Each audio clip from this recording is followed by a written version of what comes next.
Welcome to Vancouver in British Columbia, Canada. We are currently in YVR, the code for Vancouver International Airport.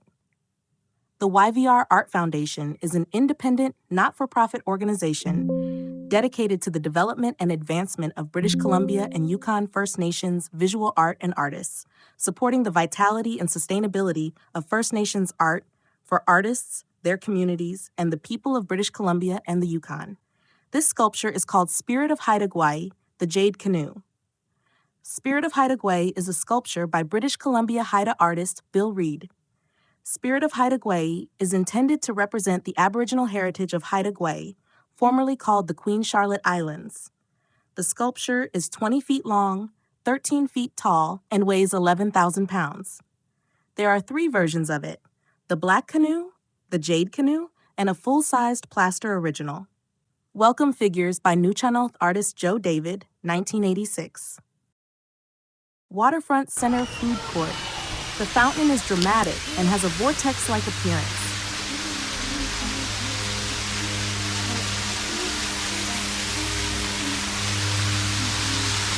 This below-street-level cascade and pool can be seen from the food court just inside Waterfront Center. The stepped funnel cascade can almost be called a vortex.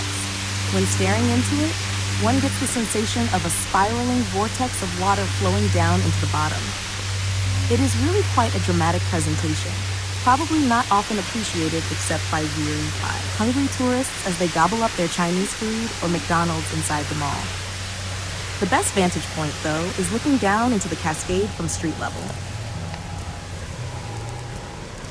Waterfront Center Food Court. Fairmont Waterfront Hotel, Canada Place at the Port of Vancouver,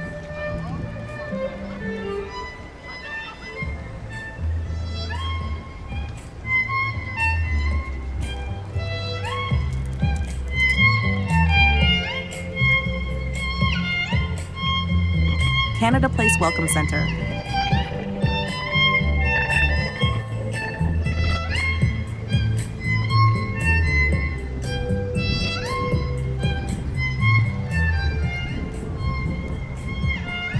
Canada Place at the Port of Vancouver.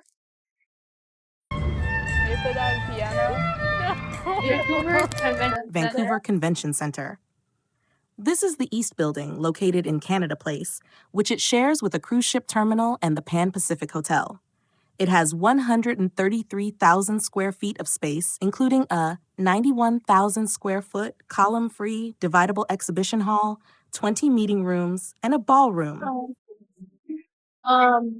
One adult, 2 child. When they say you fly over Vancouver, do you literally Flyover is a flying theater attraction. The first flyover attraction opened in 2013 at Canada Place. The ride takes guests on a virtual flight across Canada, utilizing ride equipment for up to 61 people at a time, into a 62-foot diameter spherical screen, and employs wind, mist, and scents to enhance the experience. It has since opened at Mall of America in the US, downtown Reykjavik, Iceland, and Las Vegas, with plans to open a ride in Toronto. Flyover in Vancouver was created by entrepreneurs Stephen Geddes and Andrew Strang, who wanted to bring a new tourist attraction to downtown Vancouver. They were inspired by the Soaring Over California ride located at Disneyland and Epcot. They wanted to create a ride that would attract a wide demographic and showcase the diversity of Canada.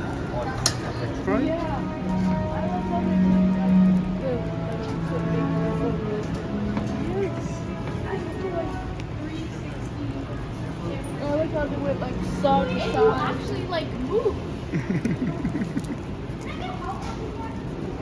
And the scenery was really beautiful.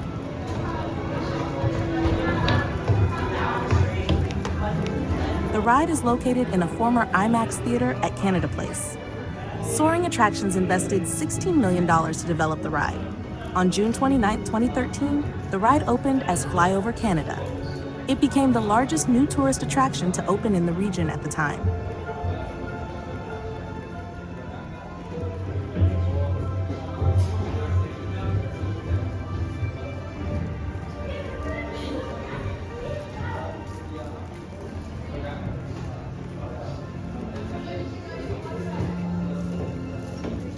Welcome back to Vancouver. See where you flew. Glacier Camp, Mount Asgard, Pangnertung, Baffin Island, Hudson Bay, Lunenburg, Agawa Canyon, Hissing Mare Falls, Quebec City, Toronto, Virginia Falls, Athabasca Sand Dunes, Horizon, Foothills, Mount Levede, Cirque of the Unclimbables, Kaskawush Glacier, Moraine Lake, Marble Canyon, Helmkin Falls, Beacon Peak, Lake Athabasca, Vancouver, Mount Logan.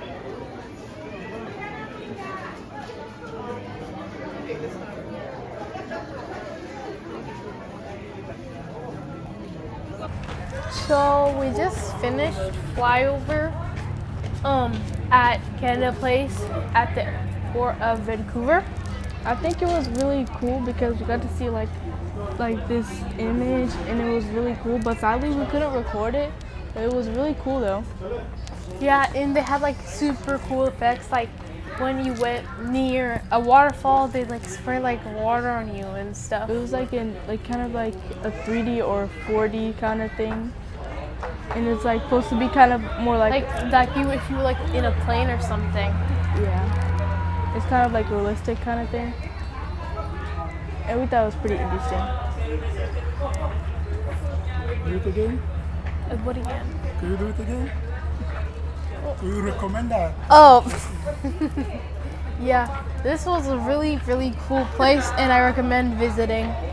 Yeah. The Drop. It's the drop. The Drop is a steel sculpture resembling a raindrop, designed by the group of German artists known as Ingest ID. The 65-foot-tall piece is covered with styrofoam and blue polyurethane. Seaplane Terminal. Now we're watching the seaplane landing and taking off. Vancouver Harbor Flight Center, one of the busiest water aerodromes in Canada. Around 55,000 aircraft movements operate out of the Vancouver Harbor Flight Center every year, averaging between 90 and 170 daily takeoffs. Air traffic is exclusively composed of helicopters and single or twin-engine float planes. The world's largest seaplane airliners offer daily flights to Victoria, Nanaimo, the Gulf Islands, and various locations in southwest British Columbia. Digital Orca of Vancouver. The Digital Orca is a 2009 sculpture of a killer whale by Douglas Coupland. The sculpture is made of powder-coated aluminum on a stainless steel frame. Olympic something? Olympic torch. Oh! Olympic torch? Olympic torch. Vancouver Olympic Cauldron. It shows it. Cactus Club Cafe. The Olympic cauldron and it's lit on fire. The Olympic cauldron. Following the longest national torch relay in Olympics history, the Olympic cauldron was lit on February 12, 2010, marking the official opening of the Vancouver 2010 Olympic and Paralympic Winter Games. Arriving from Atlantis, Greece, This is Ethan's. Greece, the Olympic flame was proudly carried by a 12,000 torch bearers on a 45,000 kilometer journey across the country, embracing Canadians and over 1,000 Communities. along the way in the excitement of the games. As the flame made its way from coast to coast, it did much more than shine a light on people and places that are truly Canadian. It carried with a powerful message. Check out this bike carousel. Bike carousel at Fairmont Hotel. The one on it is a Mercedes bike.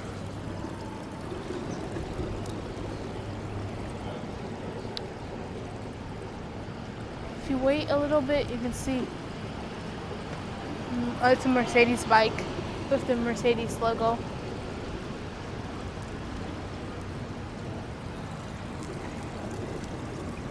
Look at the piano.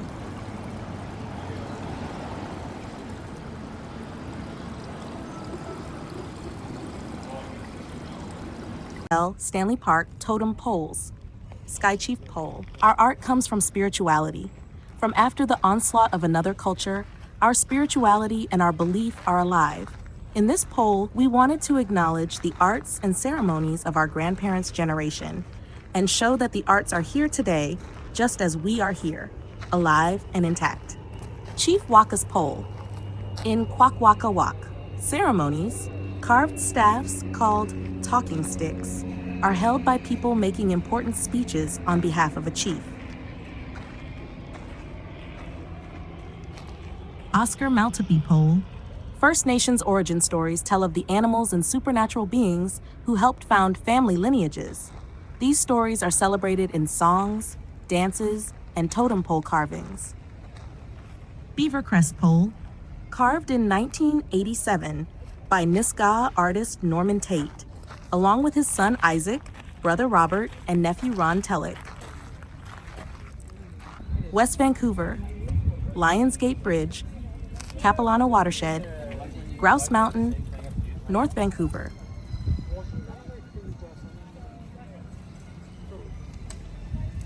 The Lions Gate Bridge, opened in 1938 and officially known as the First Narrows Bridge, is a suspension bridge that crosses the First Narrows of Bird Inlet and connects the city of Vancouver, British Columbia, to the North Shore municipalities of the District of North Vancouver, the City of North Vancouver, and West Vancouver. Harry Winston Jerome Statue, The Will to Do, the Soul to Dare, Sir Walter Scott. Harry Winston Jerome, born September 30th, 1940, died December 7th, 1982. British Columbia's Athlete of the Century, 1871 to 1971. World records, 1960, 100 yards in 9.3 seconds. 1962, 4x110 relay in 40.0 seconds. 1960, 100 meters in 10.0 seconds. 1964, 60 yards in 6.0 seconds. 1962, 100 yards in 9.2 seconds. 1966, 100 yards in 9.1 seconds. In 1971, he received the Order of Canada. Hallelujah Point, a thriving settlement. For several millennia, Coast Salish people used this site. From the 1860s, Europeans, Chinese, and others built houses and lived along the shoreline. After Stanley Park opened in 1888, the Chinese were the first to be removed. Others continued to live here until evicted in 1931, the last person left in 1957. Dead Man's Island. Dead Man's Island was used by First Nations peoples for millennia as a place for their dead. From the 1860s, Europeans, Hawaiians, Asians, and others were buried there, most having died from contagious diseases. Others made their homes there. The federal government, which secured title in 1906, repeatedly removed the island's varied inhabitants. In 1942, Dead Man's Island became the Naval Reserve Training Center, HMCS Discovery. Vancouver's first graveyard from 1860s until 1887, the deceased from the community here and from the early settlement of Hastings Mill, located across the waters near Gastown, were buried along the shoreline between the 9 o'clock gun and Brockton Point Lighthouse. Bodies were also buried in the nearby wooded area. The graveyard was Vancouver's first burial site, but ceased to be used when both the Park Roadway and Mountain View Cemetery were established in 1887. Hallelujah Point. Shore to Shore by Stuminous Master Carver Tsutsumo Luke Marston. This sculpture, carved in cedar then cast in bronze, is a tribute to the ancestral connection between this area's Aboriginal and Portuguese communities. Portuguese Joe Silvey was a resourceful pioneer who came to British Columbia from Portugal's Azores Islands around 1860.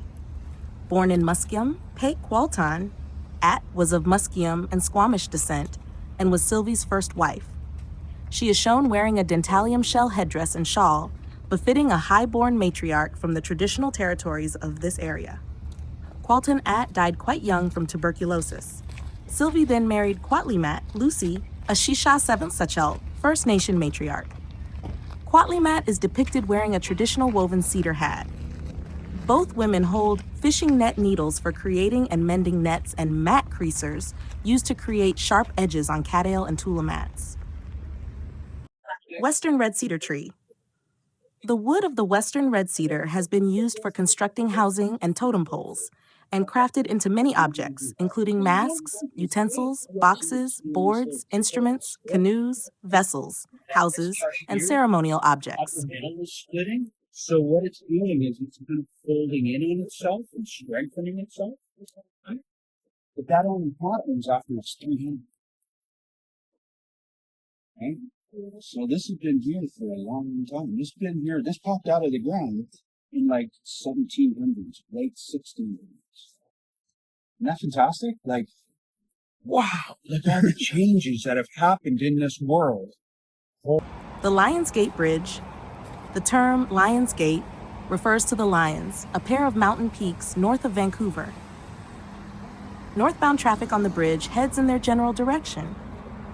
A pair of cast concrete lions, designed by sculptor Charles Marega, were placed on either side of the south approach to the bridge in January 1939. The total length of the bridge, including the North Viaduct, is 5,981 foot. The length, including approach spans, is 4,978 foot. The main span alone is 1,552 feet. The tower height is 364 foot, and it has a ship's clearance of 200 foot. Prospect Point in Stanley Park offered a good high south end to the bridge, but the low flat delta land to the north required construction of the extensive North Viaduct. The bridge has 3 lanes, with the middle being a reversible lane indicated by signals. The center lane changes direction to accommodate for traffic patterns.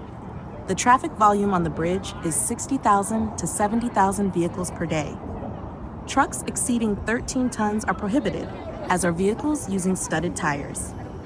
The bridge forms part of Highways 99 and 1A.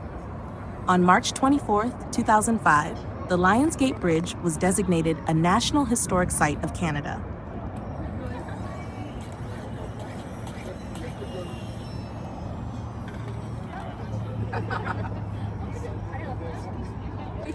I thought you were talking about something else. Yeah, that's mine. How'd you know? I want to ride on the boat. People are in the front of it swimming. Really? Yeah, Wait, what'd you say? people are in the front of the boat. Leslie House is a historic building built in 1888, making it a rare example of 19th century architecture in Vancouver. Originally the home of George Washington Leslie, a carpenter and early settler, it later transitioned into a commercial space, hosting fashion designers and an Italian restaurant. The house is often compared to the famous home in the animated movie Up. Welcome to Chinatown. Chinatown and the Millennium Gate. The towering entrance to Chinatown is the Millennium Gate, where traditional characters spell out, remember the past and look forward to the future. Vancouver's Chinatown is Canada's largest and the second biggest in North America after San Francisco. The area is home to traditional Chinese markets, restaurants, and fascinating shops, all marked by colorful banners.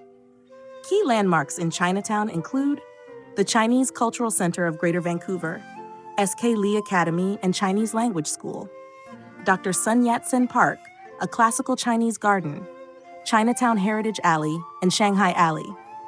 The Chinese Cultural Center is a Chinese community center, museum, and municipal archives facility. It was founded in 1973 and opened to the public in 1980. The center houses the Chinese Canadian Military Museum Society on the second floor and offers visitors opportunities to learn about traditional Chinese calligraphy, Tai Chi, and more.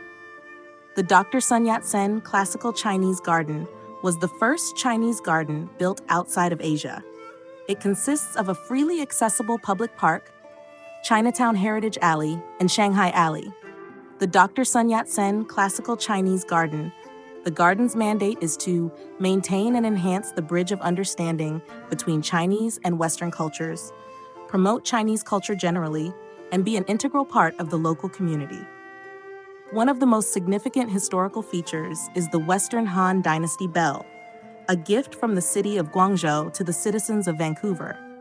The bell commemorates the 15th anniversary of the twinning of the two cities. The skinniest building in the world. The Sam Key Building. The Sam Key Building is the world's narrowest commercial building, measuring only 1.8 meters, 6 feet wide. Recognized by Guinness World Records as the shallowest commercial building in the world, and by Ripley's Believe It or Not as the world's thinnest building, it remains one of Chinatown's most unique architectural curiosities. Vancouver Film School, VFS, is a private entertainment arts school in Vancouver. Gastown Steam Clock. Designed and built by horologist Raymond L. Saunders, the Gastown Steam Clock is the world's first steam-powered clock created for the enjoyment of everyone. Live steam powers the clock, winding its weights and blowing its whistles. Every 4.5 minutes, one steel weight travels by steam power to the top of the clock. The gravity-driven falling ball drive was engineered by Douglas L. Smith. Every quarter hour, the clock sounds the Westminster chimes. On the hour, the large whistle blows once. The steam is supplied by the underground system of Central Heat Distributors Limited. The component parts cost $42,000, and the clock weighs over 2 tons.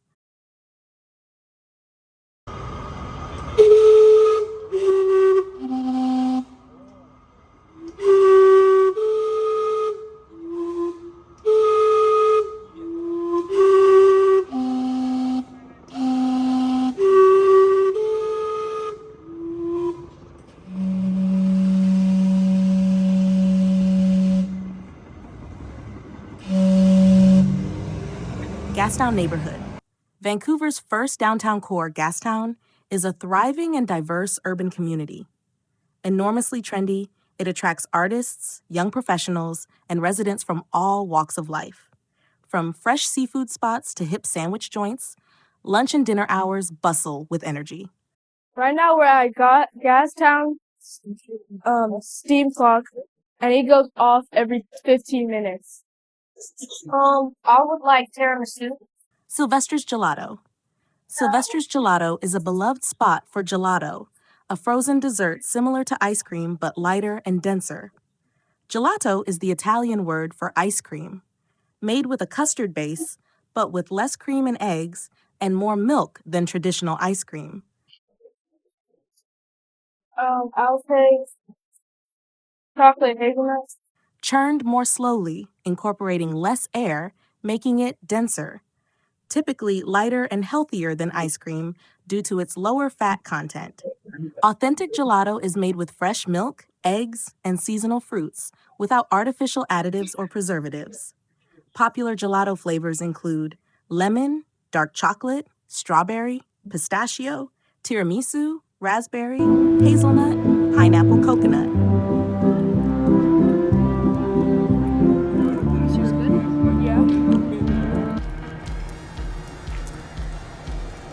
Harbor Center is a skyscraper in the Central Business District of downtown Vancouver, which opened in 1977. The Lookout Tower atop the office building makes it one of the tallest structures in Vancouver and a prominent landmark on the city's skyline. With its 360-degree viewing deck, it also serves as a tourist attraction, featuring the Top of Vancouver revolving restaurant, which offers a physically unobstructed panoramic view of the city, mountains, and ocean. You can purchase tickets in front. I've seen some info there. Name is just for check-in, and then email is for the receipt.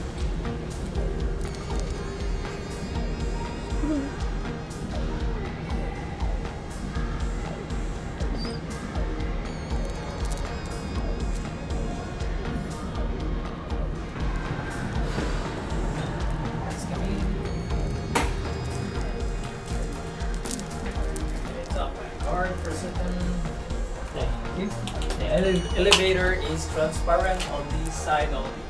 Enjoy. Second degree bottom, please. For the lookout. We have to put it again. Thank you. Enjoy. Thank you. This way. Feel it this way.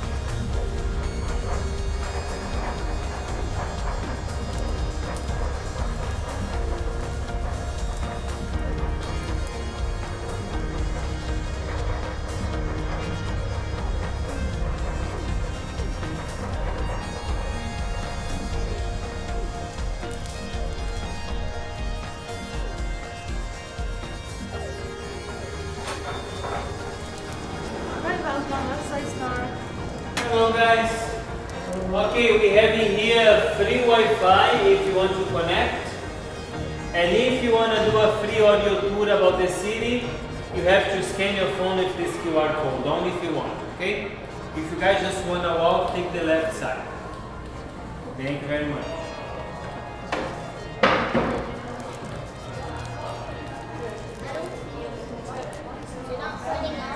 Vancouver Coast Guard Radio. Until 2015, Vancouver Coast Guard Radio operated from Harbor Center, providing distress watch and vessel traffic services to North Arm Fraser River, Burrard Inlet, Indian Arm, English Bay, Howe Sound. Now we're seeing the BC Place. Built in preparation for World Expo 86, BC Place owns the world's largest cable-supported retractable roof. Originally, it opened in 1983. The 55,000-seat structure was the largest air-supported dome roof stadium in the world, averaging 1 million guests annually. Granville Island, a popular shopping district located directly across from downtown Yaletown neighborhood,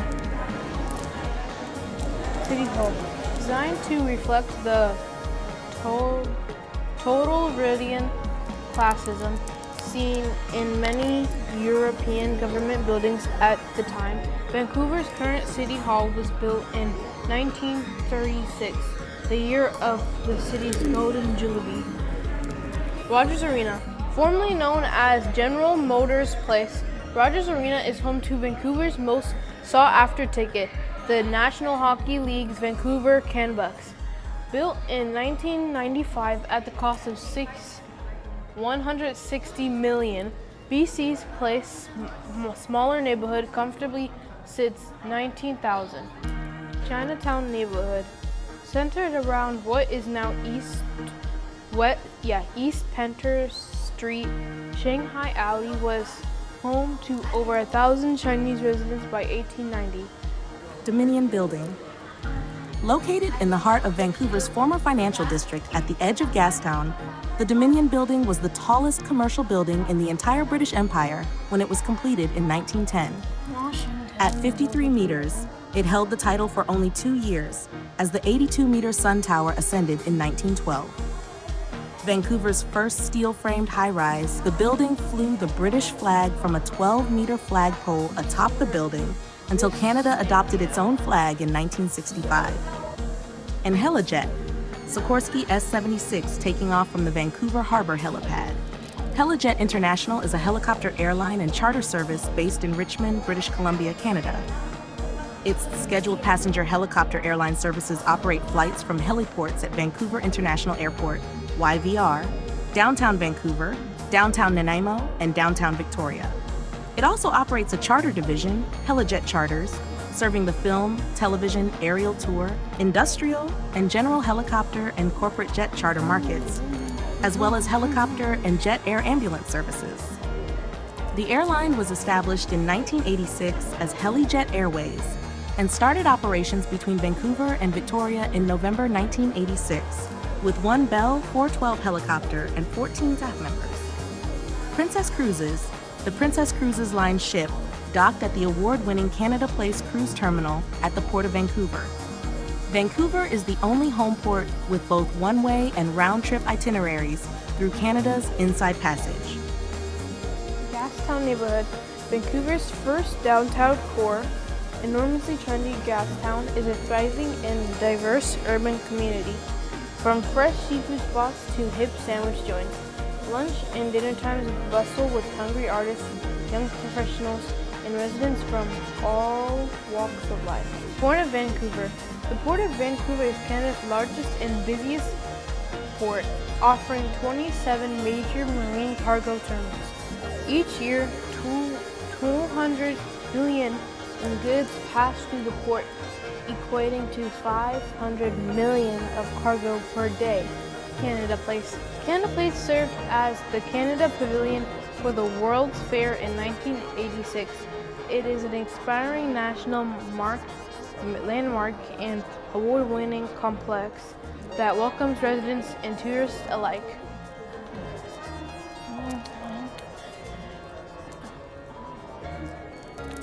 Vancouver Harbor Flight Center, one of the busiest water aerodromes in Canada. Around 55,000 aircraft movements operate out of the Vancouver Harbor Flight Center every year. Wait, hold on, what does it say right here? Hashtag Harbor Center is sweet.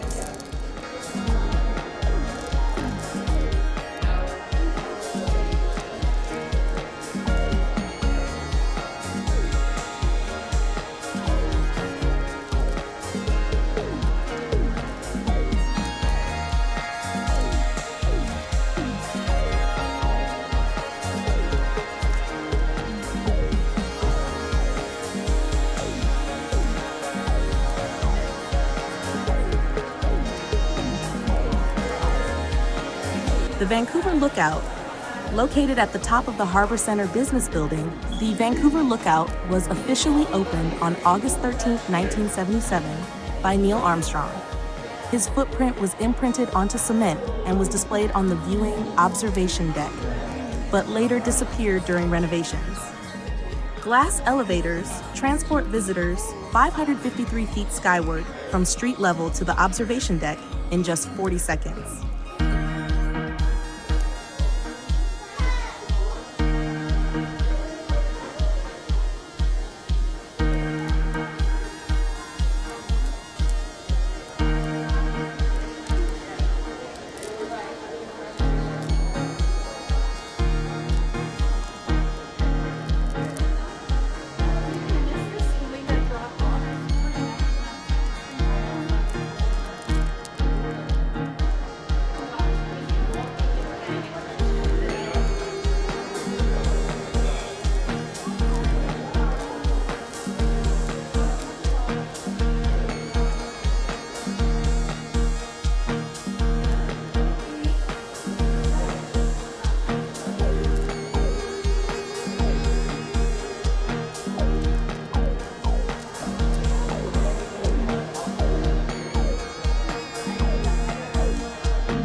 Rogue Kitchen and Wetbar.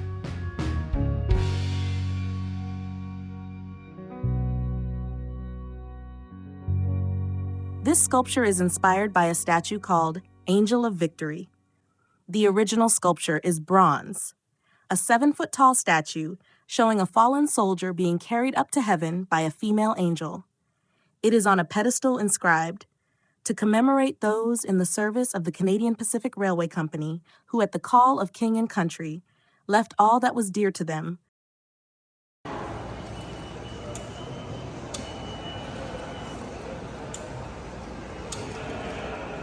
Okay.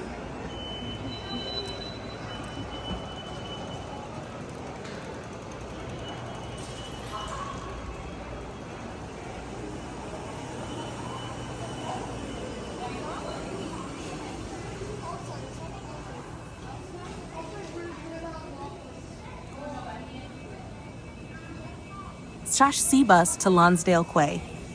The Seabus is a passenger-only ferry service in Metro Vancouver. It crosses Burrard Inlet to connect the cities of Vancouver at Waterfront Station and North Vancouver at Lonsdale Quay. Owned by TransLink and operated by the Coast Mountain Bus Company, the Seabus is an important part of the region's integrated public transportation system.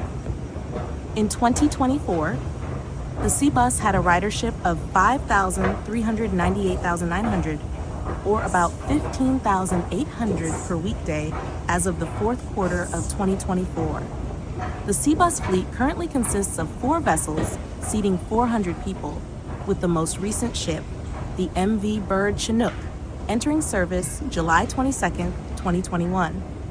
The ferries operate between approximately 6 a.m. and 1 a.m. from Monday to Saturday, and between 8 a.m. and 11:30 p.m. on Sundays and holidays. During the daytime, 2 ferries are in service, departing simultaneously from opposite termini and passing each other halfway. The 1.75 nautical mile, 3.24 kilometer crossing takes 10 to 12 minutes in each direction, with a cruising speed of 11.5 knots, 21.3 kilometers per hour, with a 3 to 5 minute turnaround. The ferries operate on a 15-minute turnaround schedule, making over 50 crossings a day. During the evenings, after 9 p.m. and early Saturday mornings until 7 a.m., service is reduced to a 30-minute schedule with only 1 ferry operating. In 2017, the Seabus carried over 17,000 riders on average per weekday and transported an estimated 5.84 million people between Vancouver and the North Shore of Burrard Inlet.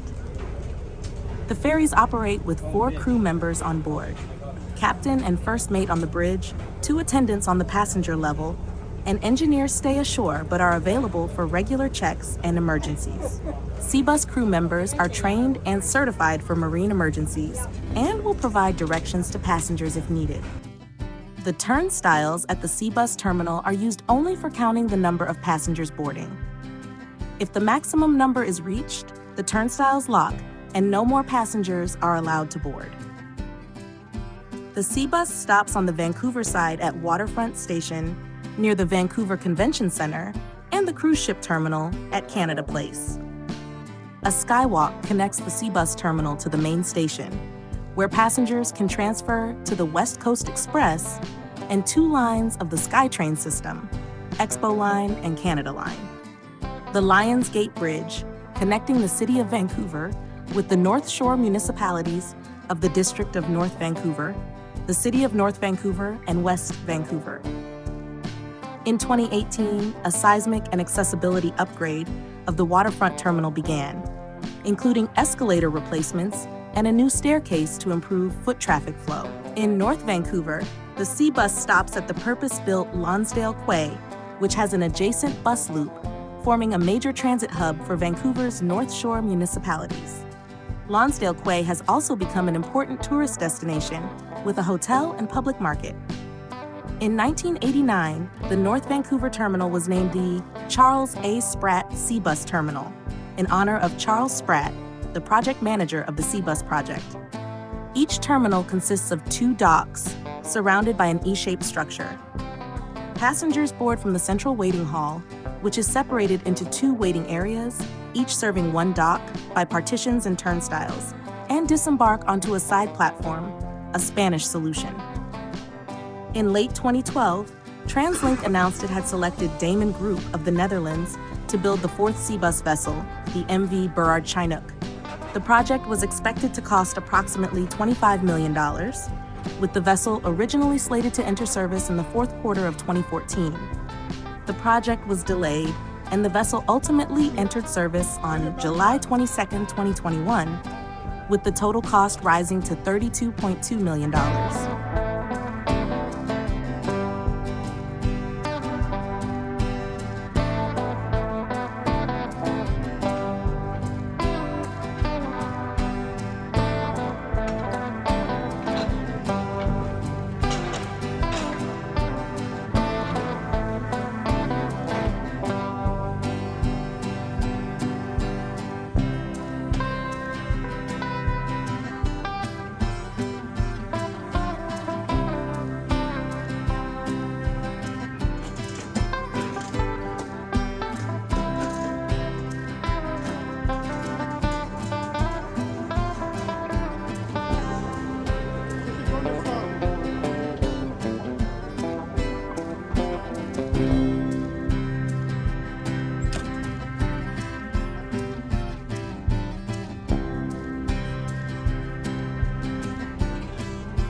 Now we are at Junction Public Market, located in Granville Square.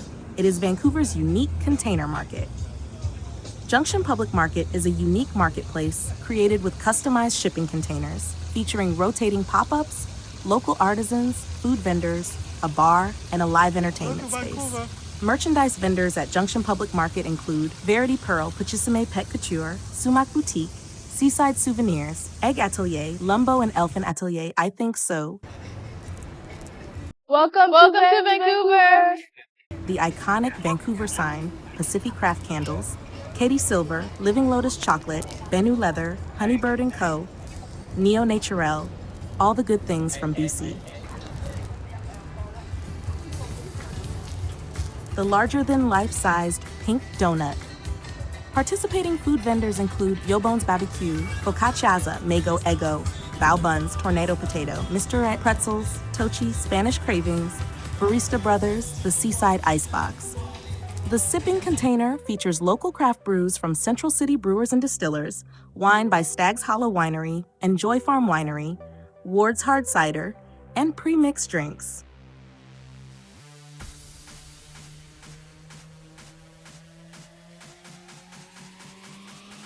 This is a First Nation mural. This is the Fairmont Hotel, Vancouver. The Fairmont Hotel, Vancouver, formerly and still informally called the Hotel Vancouver, is a historic hotel in Vancouver. Now we are cruising on Robson Street. Occitane's, Swarovski Jewelry, Echo Montaigne Cafe, Lush Spa, Underst Oasis, JD Sports, Grand Maple Gifts, Zara, Browns, COS, Banana Republic, Aritzia,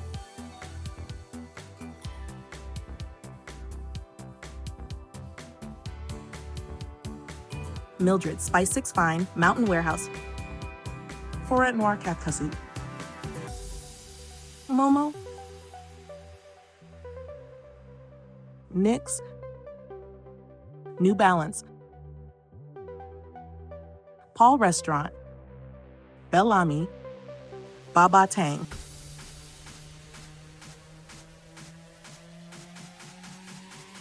Happy Lemon, Fresh Sliced Pizza,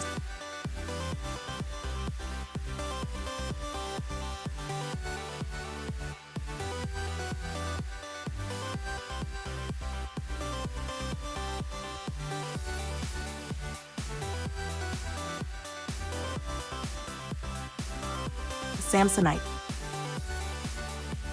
Toda Soul Candy Room, Momo Sushi, Chico Chicken, Rice and Noodle, Conbinia, Geomania, Little Cafe, Hello Kitty Cafe, Jue, West Canna, Cocorico Cafe, Jervis Joint,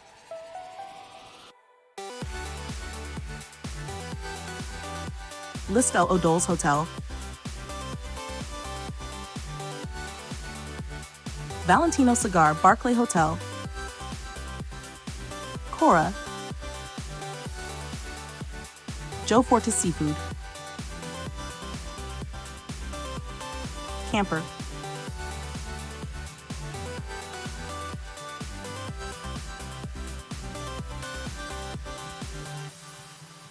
Plenty, Nike, Muji, Fantasities, Steve Madden, Ladere, Telus, Swatch Swiss, Uncle Tetsu, Roots, John Robson Place, Hello Nori, Value Buds, Yifang, London Drugs, Fido, Petit Pont, Louis Vuitton, Coach, Lululemon. An Inuksuk is a stone structure built by the Inuit and other Arctic peoples. The word Inukshuk means in the likeness of a human. Seaforth Armory, home of the Seaforth Highlanders of Canada. Fiat of Vancouver, Fiat in Italian, is short for Fabbrica Italiana Automobili di Torino. Honda Carter Motorsports. Carter Motorsports is one of the largest volume Honda Power Sports, Honda Power Equipment, and pre-owned motorcycle dealerships in British Columbia. Aston Martin, Bentley, Audi,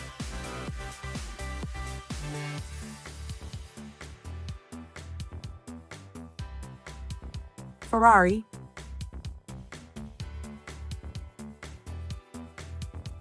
This is a First Nation mural. This is the Landback mural.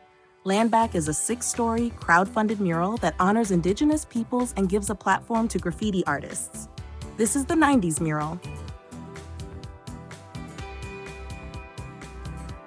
Hotel Belmont, Hotel Belmont Vancouver M Gallery is a boutique hotel located in the heart of Vancouver's entertainment district. Originally built in 1912, this heritage building has been thoughtfully renovated to blend contemporary design with its historic charm. TELUS Garden Office. TELUS Garden is a prominent mixed-use development. This project encompasses a 24-story office tower and a 53-story residential tower, transforming an entire city block into a modern architectural landmark. The office tower is the first in Canada to achieve LEED Platinum certification, incorporating features such as a district energy system, rainwater harvesting, and solar panels. Green spaces. It boasts 14,000 square feet of green roofs that cultivate organic produce for local restaurants, enhancing urban agriculture. The building includes sky garden meeting rooms, programmable LED lighting displays, and a media wall for public broadcasts, contributing to Vancouver's vibrant cultural scene.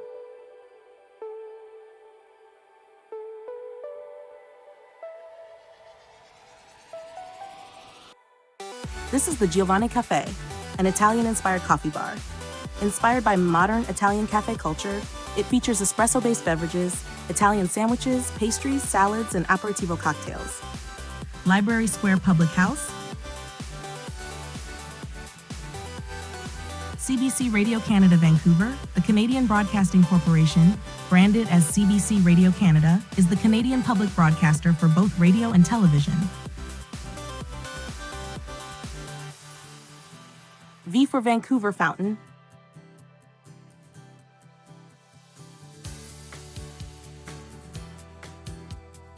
Welcome to Canada. Would you have a peace arch instead of like a gate border? Because when when the U.S. borders Mexico, there's like a gate. The Peace Arch. We decided to take some time to visit the Peace Arch, which is between Canada and the USA. The Peace Arch commemorates the signing of the Treaty of Ghent in 1814.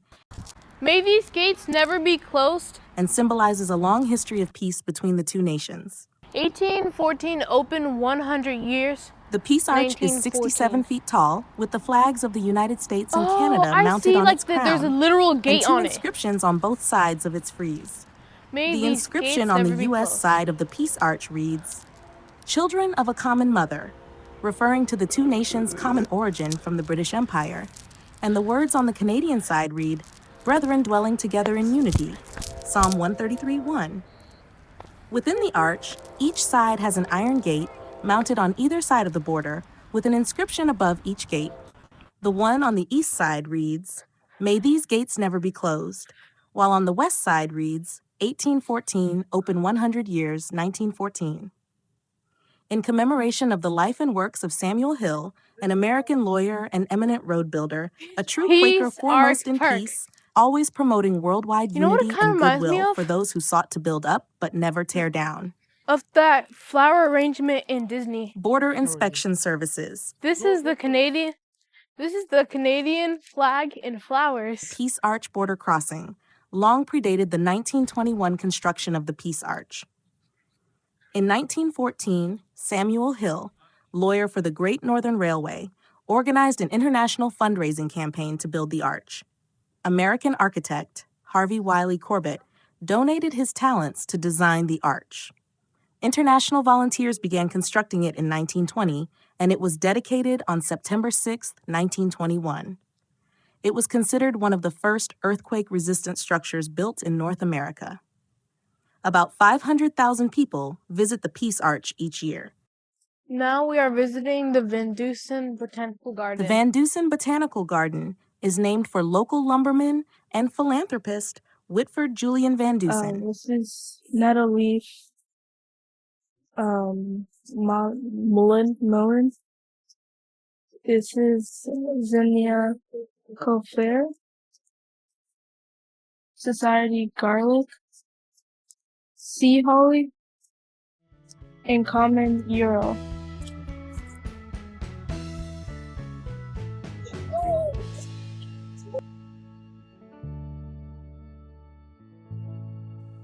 Blodel Conservatory.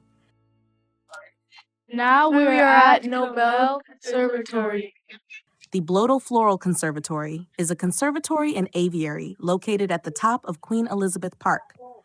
Located 500 feet above sea level, the conservatory itself is a triodetic dome, 140 feet in diameter, 70 feet high, and is made up of 1,490 plexiglass bubbles of different sizes and 2,324 pieces of extruded aluminum tubing.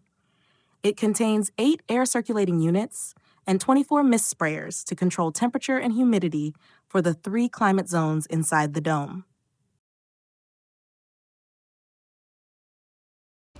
In January 2019, the Vancouver Park Board dedicated this plaza to honor Grace McCarthy for her contributions to the City of Vancouver and the province of British Columbia. Grace served as a Vancouver Park Board Commissioner, a member of the Legislative Assembly of British Columbia, a cabinet minister, and the first female deputy premier in Canada. As a cabinet minister, she held several portfolios, including economic development, provincial secretary, human resources, and tourism. Her legacy can be seen across the city. Grace was instrumental in the campaign to turn an abandoned golf course into VanDusen Botanical Gardens. She was responsible for installing the lights on the Lions Gate Bridge, the creation of the Vancouver Convention Center, and the province's first film promotion office. The spirit of British Columbia is the spirit of all individuals in this province, no matter where they come from, no matter their income, their race, religion, or belief systems. This is the Queen Elizabeth Park. Is a 130-acre municipal park in Vancouver. It is located on top of Little Mountain, approximately 410 feet above sea level, and is the location of former basalt quarries dug in the beginning of the 20th century to provide materials for roads in the city. The attractions in the park include Arboretum, Celebration Pavilion, Bloedel Floral Conservatory, Fountains Plaza, Quarry Gardens, Painter's Corner, sculptures.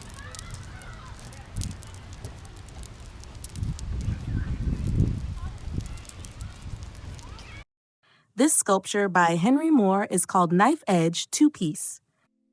The University of British Columbia, the Museum of Anthropology at UBC. Right now we are at MOA, Museum of Anthropology, which is in British Columbia University.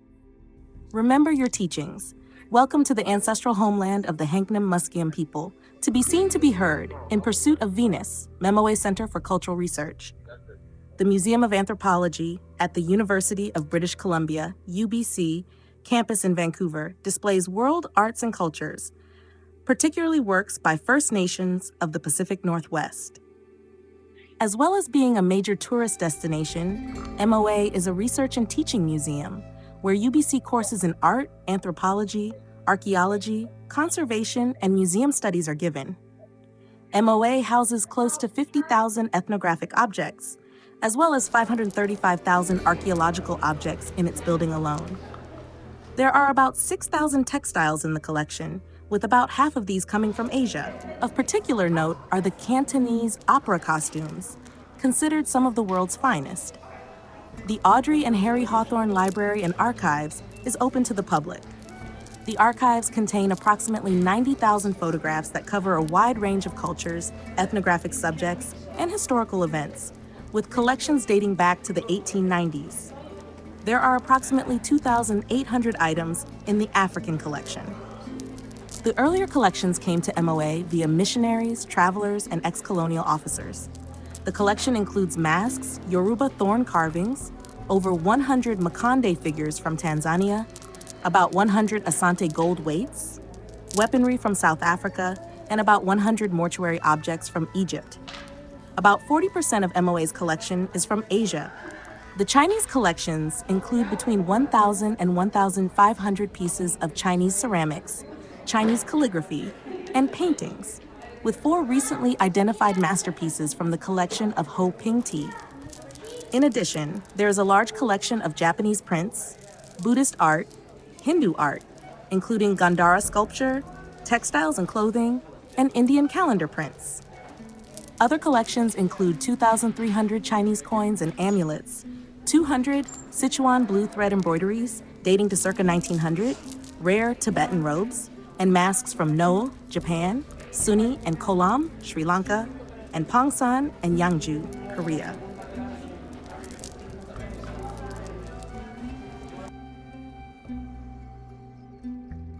MOA, Center for Cultural Research.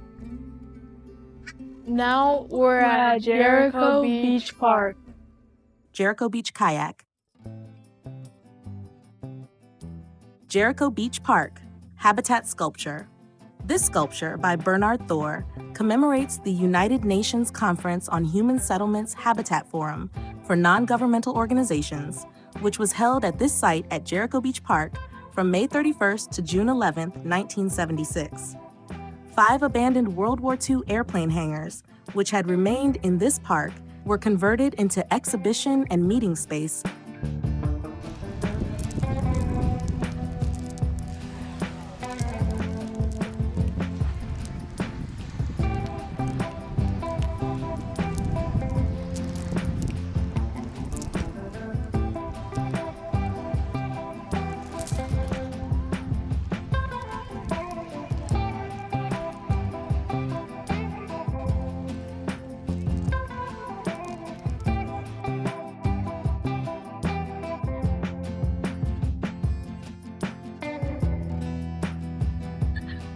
We get it. Bunnies are super cute, but feeding them isn't healthy for them, increases pets, and disturbs the natural ecosystem. Feeding wild animals is prohibited and will subject to a fine of $500. This table has been generously donated by the Rotary Club of Vancouver to the Vancouver Board of Parks and Recreation for everyone's enjoyment in August 2021. Welcome to Kitsilano Beach. Kitsilano Beach is one of the most popular beaches in Vancouver, especially in the warm summer months. The beach is home to the longest swimming pool in Canada, the saltwater outdoor Kitsilano Pool, operated by the Vancouver Park Board and open annually from May to September.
Spin it faster. Let me try spinning it. Okay, hold on. Now we're at Vancouver Maritime Museum. Vancouver Maritime Museum. The Vancouver Maritime Museum is a maritime museum devoted to presenting the maritime history of Vancouver and the Canadian Arctic. Opened in 1959 as a Vancouver Centennial Project, the museum is affiliated with CMA, CHIN, and the Virtual Museum of Canada.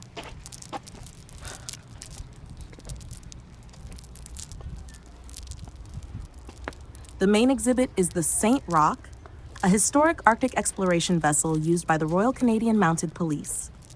Built in Vancouver in 1928, St. Rock was the first ship to circumnavigate North America.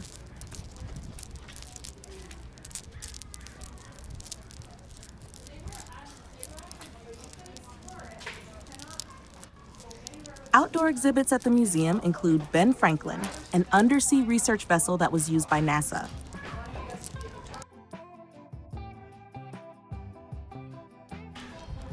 There is also the 1958 British Columbia Centennial Time Capsule, which is to be opened on November 19, 2058.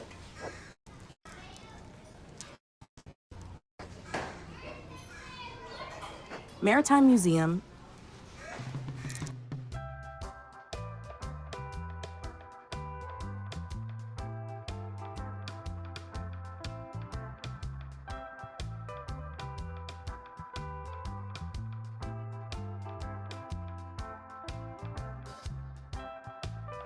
the Gate to the Northwest Passage. This sculpture is called Gate to the Northwest Passage. It is a 1980 sculpture by Alan Chung Hung. The 15-foot sculpture, made of weathered corten steel, is twisted like a paper clip to form an arch. The steel rusts to provide a protective layer. The work was installed to commemorate the arrival of Captain George Vancouver in Burrard Inlet. Captain George Vancouver. Captain George Vancouver was a veteran of Captain Cook's voyages from 1772 to 1775 and 1776 to 1780. Vancouver went on to become one of the most important explorers of Canada's west coast. In 1791, he was given command of an expedition to the northwest coast of North America to establish British sovereignty and explore the possibility of a Northwest Passage. Welcome to Granville Island. Granville Island is a popular shopping district located on a small peninsula that was once an industrial manufacturing area. Granville Island Brewing, established in 1984, is one of the local attractions.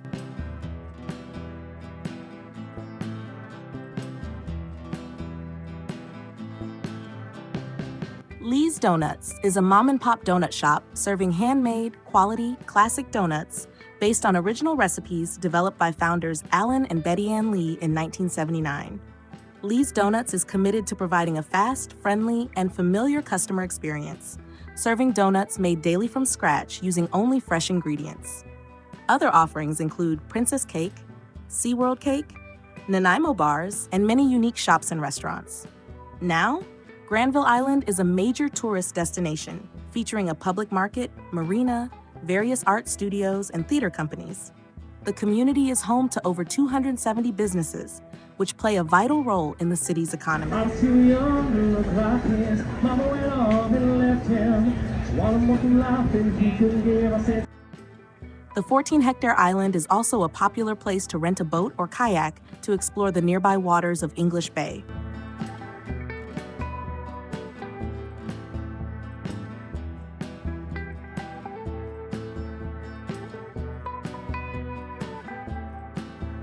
False Creek Ferries provides service with a fleet of small passenger ferries that service 9 destinations around False Creek year-round.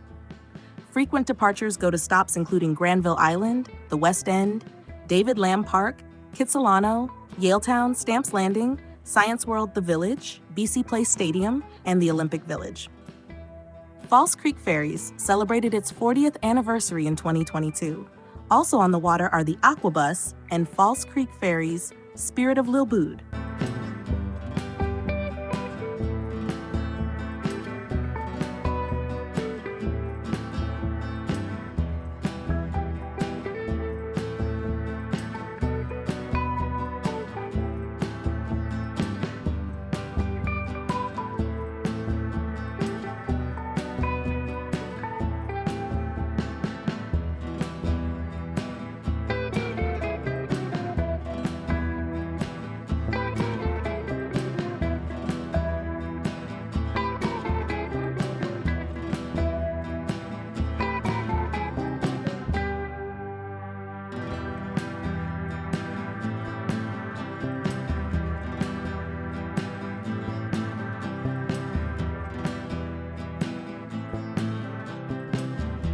Welcome to English Bay Beach. This artwork is called 217.5 Arc x 13 by French sculptor Bernard Venet. Made of 13 corten steel arcs, for Bernard Venet, nature, the universe, and life are all interconnected and can be explained mathematically. The title of this sculpture refers to the precise degree and number of arcs in this composition. Sited on Sunset Beach along the Pacific Ocean, what is this work helping us see? Next is the Engagement Sculpture by American artist Dennis Oppenheim. This artwork is made of plexiglass, aluminum, rolled steel, paint, and electric lights. For Dennis Oppenheim, engagement celebrates new beginnings and the uniting of two people in matrimony. Or does it? Notice how each object leans away from the other at odd angles, perhaps coming apart more than moving together. Dennis Oppenheim once said, "Resting on your laurels and simply reiterating what you already know is a waste of your life."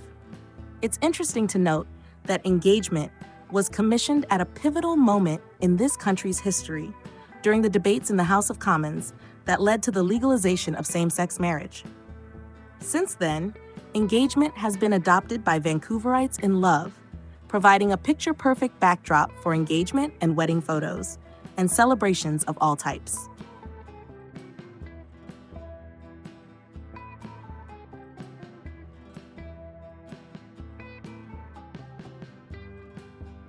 In Inukshuk Point, we have this ancient symbol from Inuit culture, traditionally used as a landmark and navigational aid, also representing northern hospitality and friendship. Constructed of gray granite by Alvin Kanak of Rankin Inlet, this monument was commissioned by the government of the Northwest Territories for its pavilion at Expo 86, and later given to the city of Vancouver.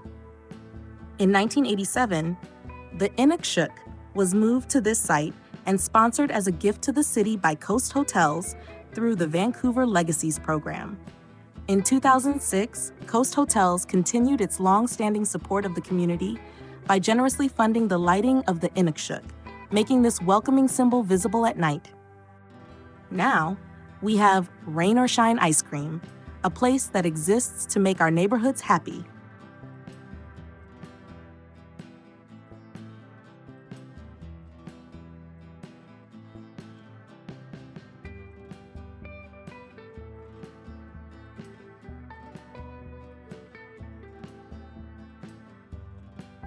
This is George Cunningham Memorial Sundial by Gerhard Klass.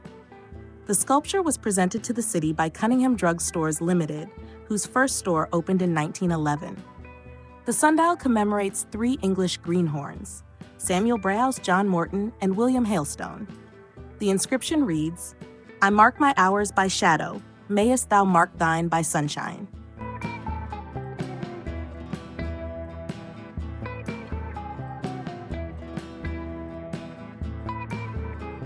This installation is called Amazing Laughter by Chinese artist Yu Minjin. Look at Kiana as she tries each of the 14 different statues' poses. Amazing Laughter was installed here in 2009.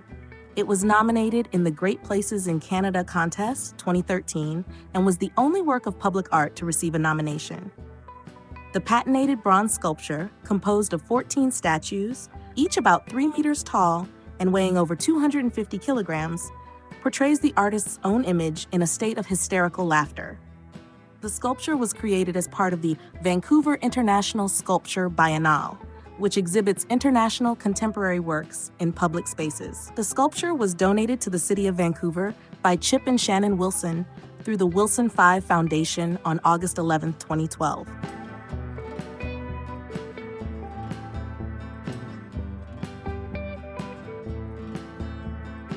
Amazing by Yu Minjin, a Wilson family gift to provoke fun, community, and connection.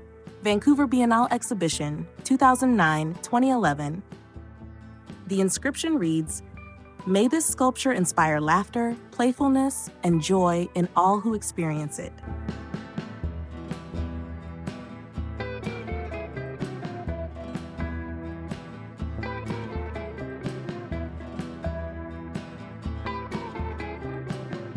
Next is the fountain.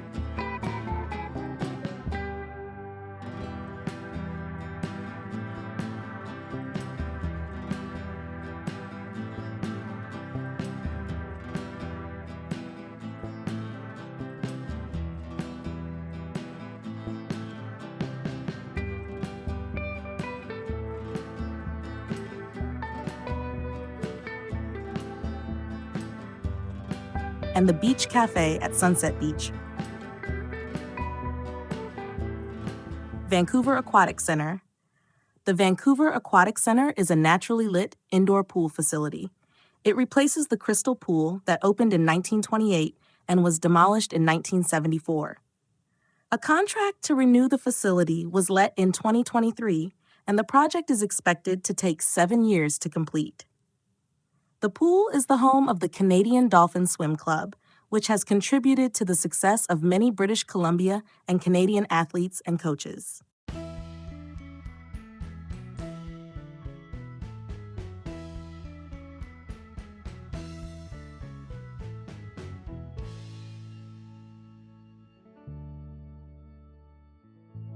a passion for excellence Canadian Dolphin Swim Club.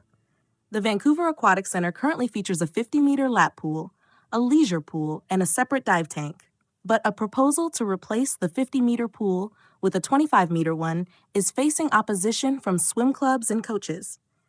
This proposal is facing backlash from swim clubs and coaches who argue that it will limit training and competition opportunities. The proposal also includes other recreational amenities like a new fitness center. The current 50-meter pool is reaching the end of its functional lifespan. Updated regulations have meant that the facility has not been able to host a 50-meter competition since the 1990s.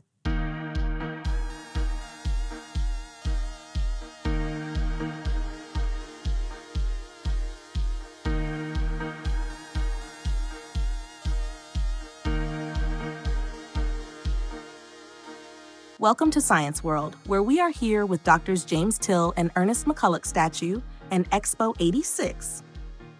The 1986 World Exposition on Transportation and Communication. Where does our water come from? We assume clean water will always be available for us. To meet our water needs in Vancouver, we form reservoirs in nearby mountains to store and control water.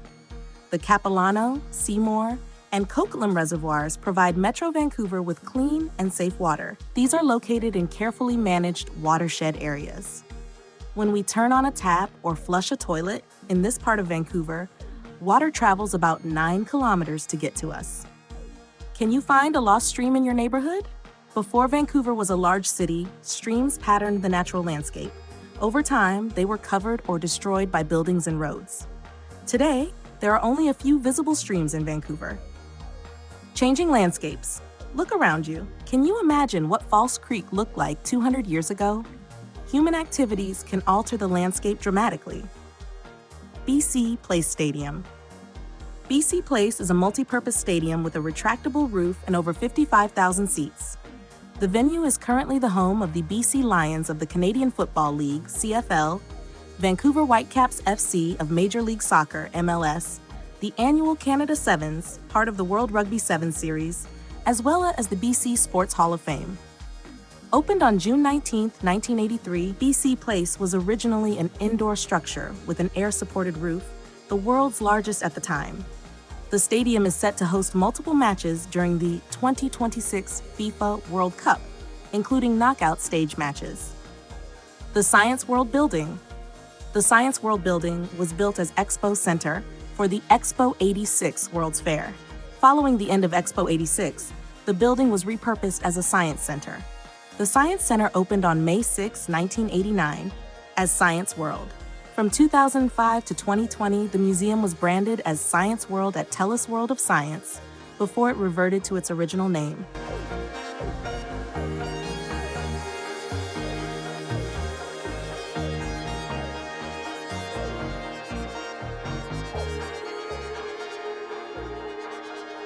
The Tesoro Building. The SkyTrain. The SkyTrain is a medium-capacity rapid transit system serving the Metro Vancouver region. SkyTrain has 49.5 miles of track. Japadog. Japadog is a small chain of street food stands and restaurants located in Vancouver. There was also a location in New York City which closed in 2013. The chain, which specializes in hot dogs that include variants of Japanese-style foods like okonomiyaki, yakisoba, teriyaki, and tonkatsu, is owned by Noriki Tamura. Tamura and his wife moved to Vancouver in 2005. They opened the first Japadog stand that same year. A second stand opened in Vancouver in the summer of 2009. In 2010, they expanded beyond their 3 mobile stands in Vancouver, opening a sit-in restaurant, allowing them to serve extra items such as desserts and their unique French fries, called shaked fries. The kitchen staff prepare them by placing the cooked fries in a paper bag and seasoning and shaking them until coated. They also have a trailer location on the pier in Santa Monica, California. The special favorite hot dogs assorted with Japanese savory toppings are all-beef teramayo, guacamole, cheese tonkatsu, yakiniku and yakisoba, bacon cheese, cilantro dog, avocado, croquette, chicken karaage, yakiniku rice, hot spicy, tonkatsu, ebi tempura, yakisoba, spicy cheese terimaya, love meat, kurabuta terimaya. Japadog has some veggie hot dog options, such as veggie yakisoba, veggie avocado, veggie okonomi, veggie oroshi, veggie guacamole, veggie terimaya.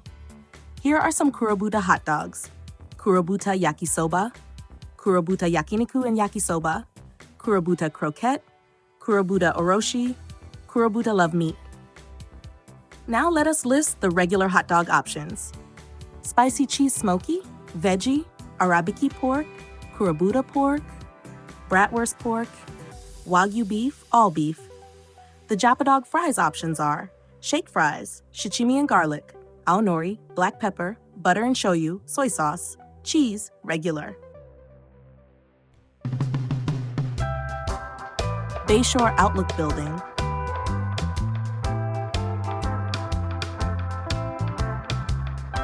Terra Medica Building, Maple Leaf Fountain, Global Benefit Building,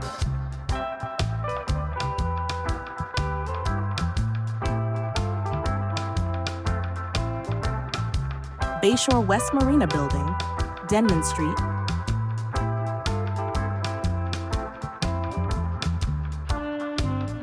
Solo Sculpture, Devonian Harbor Park,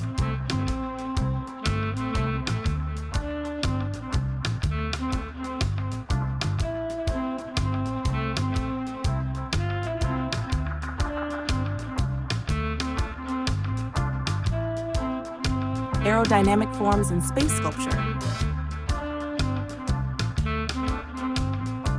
We are going back to Stanley Park to explore the 400-hectare natural West Coast rainforest and enjoy scenic views of water, mountains, sky, and majestic trees along Stanley Park's famous seawall.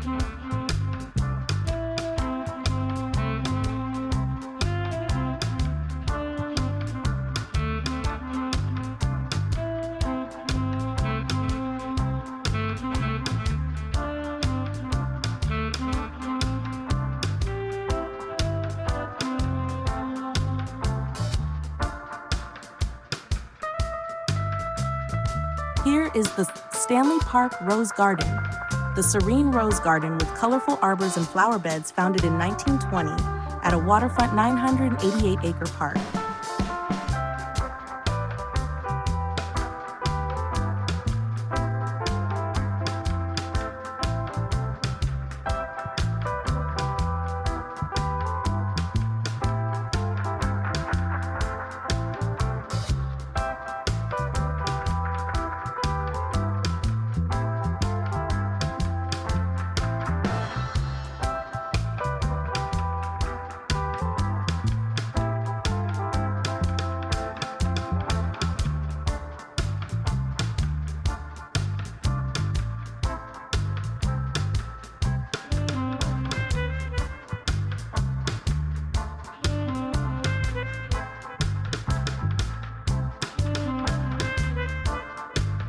We reach the Stanley Park Pavilion, an elegant venue for events, weddings with a ballroom and tea room, plus a relaxed restaurant with a patio.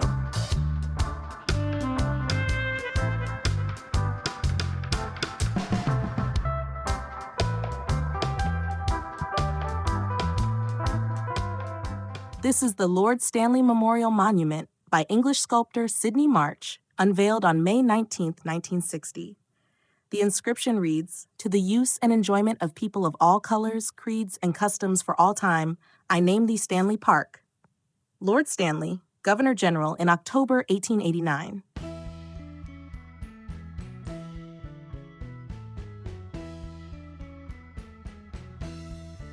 This is the Queen Victoria Memorial Fountain, with the inscription, "In memory of Victoria, the Good."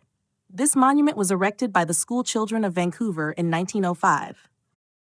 This is the statue of Robert Burns, Scotland's national bard, unveiled by Ramsay MacDonald, a Prime Minister of Britain, on August 25, 1928.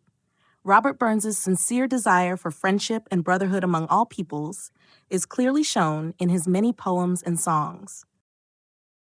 Vancouver Aquarium. This sculpture in front of the aquarium is an orca statue, chief of the undersea world, designed by Bill Reed. The Vancouver Aquarium is a public aquarium and a center for marine research, ocean literacy education, climate activism, conservation, and marine animal rehabilitation. The aquarium covers approximately 97,000 square feet and holds a total of 2,500,000 gallons of water in 166 aquatic displays. There are a number of different galleries, several of which were built at different times throughout the aquarium's history. The Vancouver Aquarium currently houses around 300 species of fish, almost 30,000 invertebrates, 56 species of amphibians and reptiles, and around 60 mammals and birds.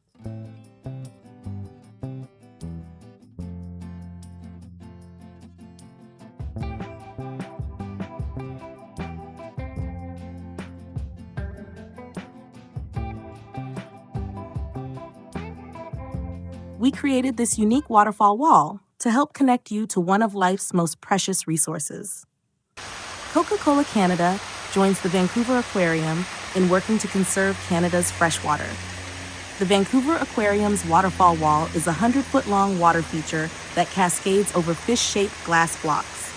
The water wall imitates a river and is a tribute to the importance of water in the aquarium's environment. Lights highlight the flowing water in the dark.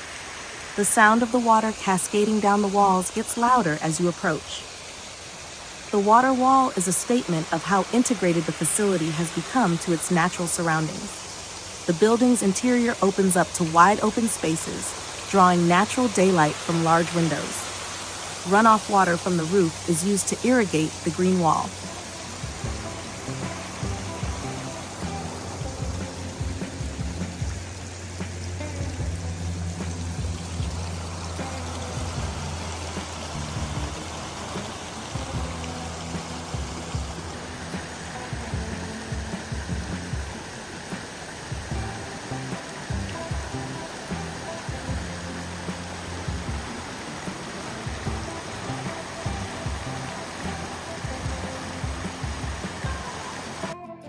This is the SS Empress of Japan figurehead replica. The ship plied these waters for 31 years, from 1891 to 1922, carrying Vancouver's commerce to the Orient. The original carving was restored by the Vancouver province in 1928. This replica was cast from the restored carving in 1960.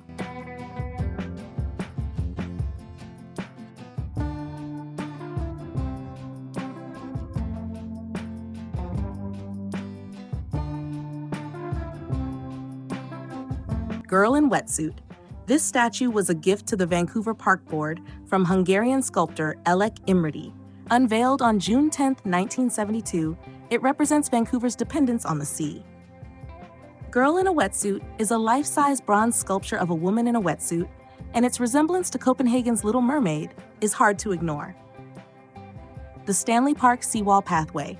The walkway was extended several times and as of 2023 is 22 kilometers, 14 miles from end to end, making it the world's longest uninterrupted waterfront walkway.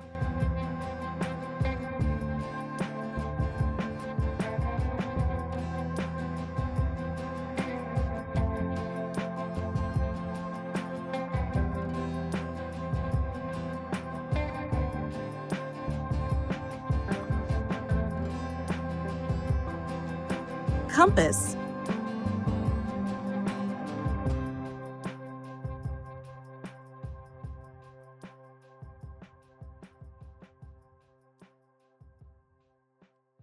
The Fox's Den Spray Park is a large free outdoor spray water park that is a great place for children to have fun and get wet. It is open during the summer months.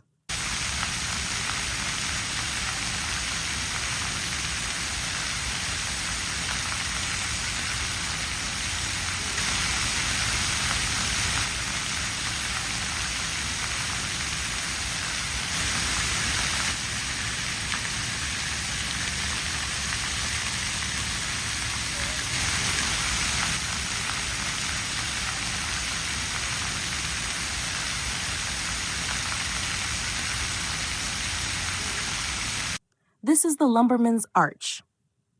In 1912, the BC Lumbermen and Shinglemen Society honored the Duke of Connaught, son of Queen Victoria, with an arch to mark his visit to Vancouver. A career soldier, the Duke was beloved by many Canadians for his role in strengthening Canadian military forces and promoting hometown charities. This arch was erected in 1952 by the Board of Park Commissioners and the British Columbia Lumber Manufacturers Association. The original Lumberman's Arch, known as the Bowie Arch, was built in 1912 on Pender Street near Hamilton Street. Hollow trees. The hollow tree is a western red cedar tree stump and a popular landmark in Stanley Park. The tree was damaged during a December 2006 windstorm and was slated for removal. In 2009, the Stanley Park Hollow Tree Conservation Society was formed and began raising money from private donors to preserve the landmark. A metal frame was installed within the tree to hold the structure in place. A ceremony for the restored tree was held in October 2011. The hollow tree has been valued by generations of Vancouverites who have visited it, been photographed at it, and taken action to protect it. The western red cedar tree grows the largest in diameter of all trees and often becomes hollow in later years, even as it continues to grow. Its natural oil resists rot, which has made it useful for many objects. The hollow tree is a monument to the original forest of giant trees. It is about 1,000 years old, possibly the oldest tree in Stanley Park, and a link to the distant local past. It has lost its top and its circumference measures about 50 feet. The following are quotes written. Around 1890, there was nowhere much to go, nothing much to see. So visitors were taken for a drive around Stanley Park and shown the big hollow tree. It was one of the sights no visitor was permitted to miss. Mrs. Thomas and Mr. Gitt, Vancouver pioneers. The western red cedar is very generally stag-headed and hollow-hearted, from a report on Stanley Park by Dominion entomologist in 1914. We're lucky we still have it. It was just luck that it didn't blow over in the big hurricane. George Wainborn, Chair Park Board, 1965, referring to Typhoon Freda. The hollow tree is a warty, unsymmetrical butt and should be called the hollow stump. W.M. Sellens, banker, 1936. To come to Vancouver and not see the big hollow tree was like eating an egg without salt.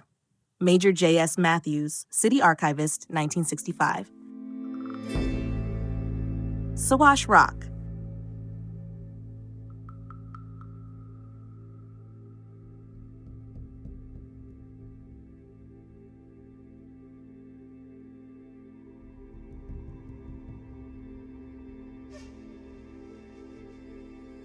Sawash Rock. Indian legend tells us that this 50-foot high pinnacle of rock stands as an imperishable monument to Scalsh the Unselfish, who was turned into stone by Quaz the Transformer as a reward for his unselfishness. Sawash Rock is a rock outcropping. A legend among the indigenous Squamish people surrounds the rock. About 32 million years ago, a volcanic dike formed in the sedimentary rock that forms the foundation of the park, sandstone and mudstone. Magma was forced to the surface through a fissure in the Earth's crust, creating the basalt stack, which is more resistant to erosion than the softer sandstone cliffs. Siwash Rock is the only such sea stack in the Vancouver area.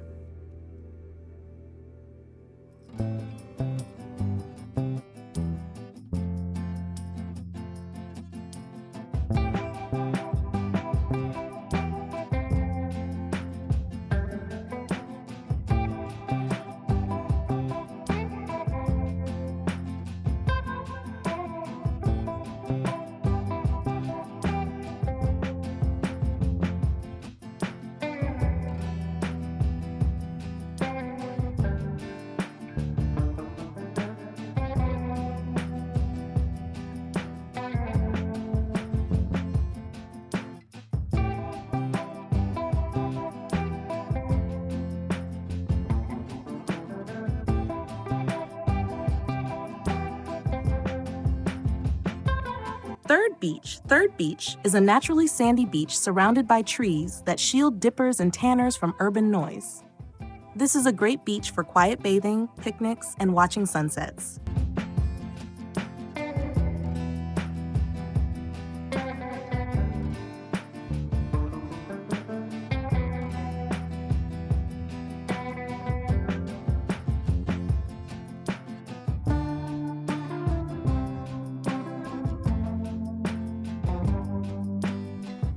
Here are some souvenirs that we picked up, and we are going to try them on.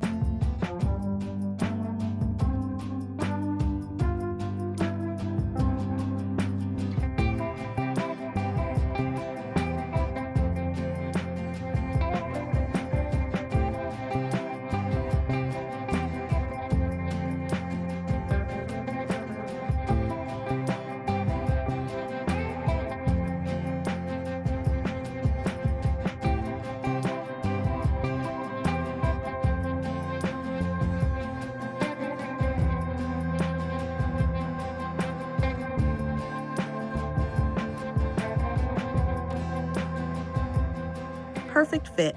Thank you, Vancouver, for such a great time. We are at the 9 o'clock gun. The 9 o'clock gun. This gun is a naval-type 12-pound muzzleloader. Cast in 1816 at Woolwich, England, it was brought to Vancouver about 1894. The crests of King George III and of the Earl of Mulgrave, Master General of Ordnance, are on the barrel. Warning, this gun fires with a very loud report at 9 p.m. daily.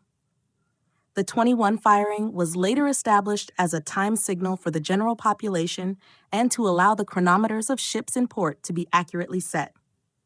The Brockton Point lighthouse keeper, William D. Jones, originally detonated a stick of dynamite over the water until the cannon was installed. The cannon is now activated automatically with an electronic trigger, which was installed by the Parks Board Electrical Department. It is still loaded daily with a black powder charge. The fluorescent lights illuminating the gun from overhead go out exactly 10 seconds before it fires and turn back on a few seconds afterward.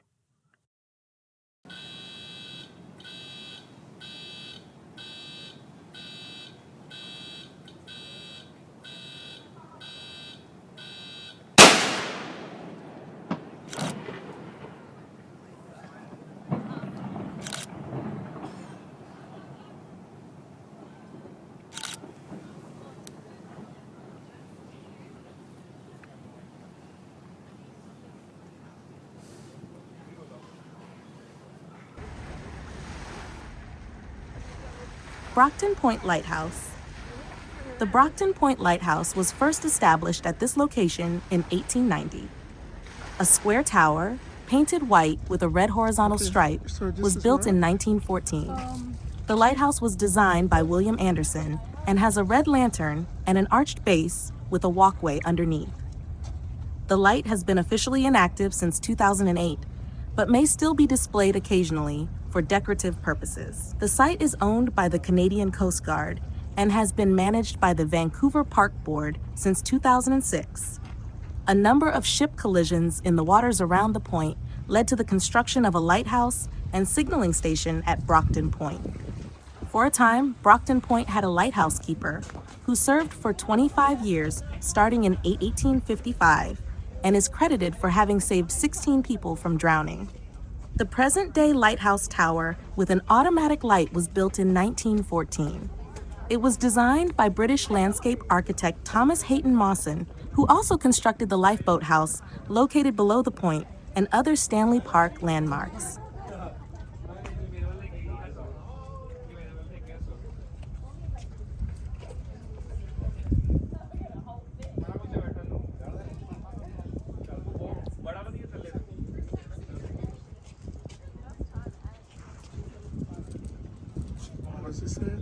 It says, Brockton Point Light Station. We are at Templeton Station going towards the airport via Canada Line. The Canada Line is a rapid transit line in Greater Vancouver that is part of the SkyTrain system. Colored turquoise on route maps, it operates as an airport rail link between Vancouver, Richmond, and the Vancouver International Airport, YVR. The next train to arrive on the outbound platform is for YVR Airport.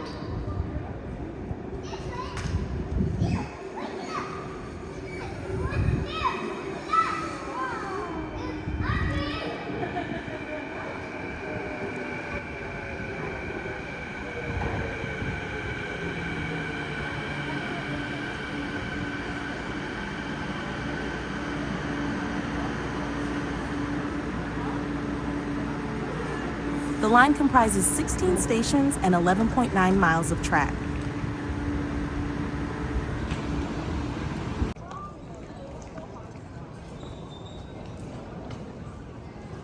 Ready for our next destination. Thank you for watching this Vancouver travel guide. Until then, happy travels.